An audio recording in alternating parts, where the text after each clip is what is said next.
পাকিস্তানের সঙ্গে বাংলাদেশের সরাসরি ফ্লাইট চালু হচ্ছে শিগগিরই। দক্ষিণ এশিয়ার এই দেশটির বন্দরনগরী করাচিতে নিযুক্ত বাংলাদেশের ডেপুটি হাই কমিশনার এই ঘোষণা দিয়েছেন। এর ফলে উভয় দেশ এবং দেশের মধ্যকার ব্যবসায়িক সম্পর্ক আরও জোরদার হবে বলেও জানিয়েছেন তিনি। শুক্রবার 6 ডিসেম্বর এক প্রতিবেদনে এই তথ্য জানিয়েছে পাকিস্তানি সংবাদ মাধ্যম এক্সপ্রেস ট্রিবিউন।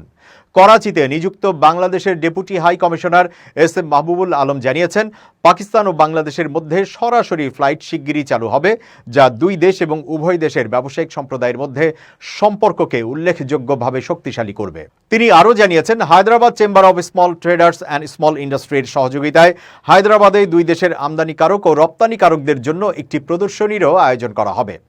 এছাড়া মাহবুবুল আলম 2025 সালের জানুয়ারিতে ঢাকায় অনুষ্ঠিতব্য বার্ষিক বাণিজ্য প্রদর্শনীতে অংশগ্রহণের জন্য পাকিস্তানের ব্যবসায়ী সম্প্রদায়কেও আমন্ত্রণ জানিয়েছেন। তিনি আশ্বাস দিয়েছেন, ঢাকায় অনুষ্ঠিতব্য এই ইভেন্টে পাকিস্তানের ব্যবসায়ীদের অংশগ্রহণের সুবিধার্থে তাদের ভিসা প্রক্রিয়া সহজতর করা হবে। এক্সপ্রেস ট্রিবিউন বলছে, হায়দ্রাবাদ চেম্বার পরিদর্শনকালে বাংলাদেশের ডেপুটি হাই কমিশনার এসব কথা বলেন। তিনি বলেন, বাংলাদেশের অন্তর্বর্তীকালীন সরকারের প্রধান উপদেষ্টা ডক্টর মোহাম্মদ ইউনুস পাকিস্তানের সঙ্গে বাণিজ্য বাড়ানোর সম্ভাবনাকে কাজে লাগানোর উপর জোর দিয়েছেন।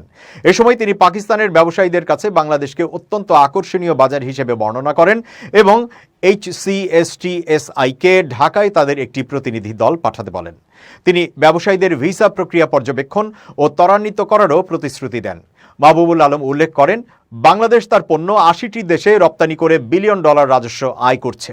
তবে তিনি পাকিস্তানের সাথে শক্তিশালী বাণিজ্য সম্পর্কের মাধ্যমে উভয় দেশের সম্পর্ক আরও সম্প্রসারণের প্রয়োজনীয়তার উপর জোর দেন। অনুষ্ঠানে HCSTSI এর সভাপতি মোহাম্মদ সেলিম মেমন বলেন, পাকিস্তান বাংলাদেশ সম্পর্ক অভিন্ন ইতিহাস, সংস্কৃতি ও বাণিজ্যের মধ্যে নিহিত।